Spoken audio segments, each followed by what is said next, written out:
তো বন্ধুরা কেমন আছো সবাই? আশা করি সবাই ভালো আছো। আমাদের নতুন একটি ভিডিওতে তোমাদের সকলকে স্বাগত। গণেশ পুজোর জন্য বাড়িতে বানিয়েছিলাম খিচুড়ি। খিচুড়ি বানানোর জন্য মুগ ডালটাকে হালকা করে ভেজে নিলাম, আর হাঁড়িতে গরম জল করতে দিয়েছিলাম। সেই গরম জলের মধ্যে মুগ ডালটাকে ঢেলে দিলাম সিদ্ধ হওয়ার জন্য।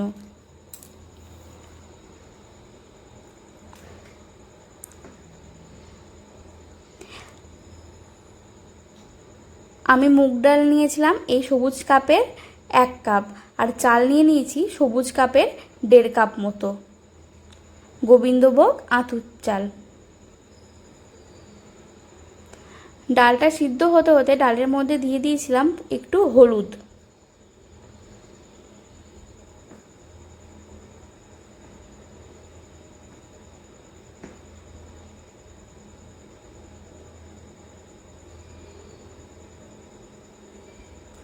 ডালটা এদিকে প্রায় সিদ্ধ হয়ে এসছে, তখন দিয়ে দিতে হবে গোবিন্দভোগ আতপ চালটা ধুয়ে রেখেছিলাম, সেই আতপ চালটা। তারপর চালটা সিদ্ধ হওয়ার জন্য অপেক্ষা করতে হবে। আর এদিকে একটা অন্য কড়াইয়ের মধ্যে আমি খিচুড়ির মশলাটা কষিয়ে নিচ্ছিলাম। তেল গরম করে দিয়ে দিয়েছিলাম 2 শুকনো লঙ্কা আর তেজপাতা ফোড়ন।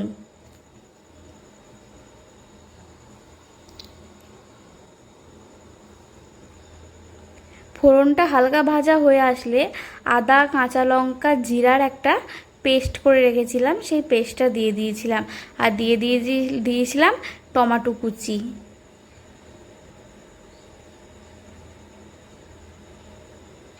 আর একটু দিয়েছিলাম ধনে গুঁড়ো, হলুদ, লবণ।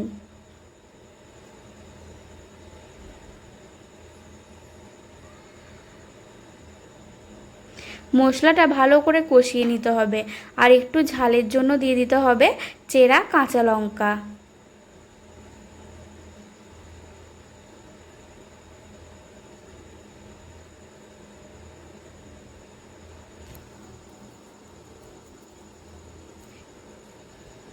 মশলা থেকে যখন তেল ছেড়ে দিবে তখন বুঝতে হবে মশলাটা কষানো হয়ে গেছে। আর এদিকে খিচুড়ির চালটাও প্রায় সিদ্ধ হয়ে এসছে। তখন যে মশলাটা কষালাম সেই মশলাটা খিচুড়ির হাঁড়ির মধ্যে দিয়ে দিতে হবে। তারপর ভালো করে নাড়াচাড়া করতে হবে। আর স্বাদের জন্য যেমন লবণ লাগবে সেই পরিমাণ লবণ দিয়ে ভালো করে মিশিয়ে নিতে হবে। আর স্বাদটা একটু ব্যালেন্স করার জন্য দিয়ে দিয়েছিলাম একটু চিনি। আর আবার কড়াইয়ের মধ্যে একটু ঘি গরম করে নিলাম। গরম করা ঘিটা খিচুড়ি নামাবার আগে খিচুড়ির মধ্যে দিয়ে ভালো করে মিশিয়ে নিতে হবে, তাতে খিচুড়ির স্বাদটা অনেক বেশি বেড়ে যায়। তাহলেই রেডি হয়ে যাবে গোবিন্দভোগ চালের খিচুড়ি। এরকম ভিডিও দেখার জন্য চ্যানেলটি সাবস্ক্রাইব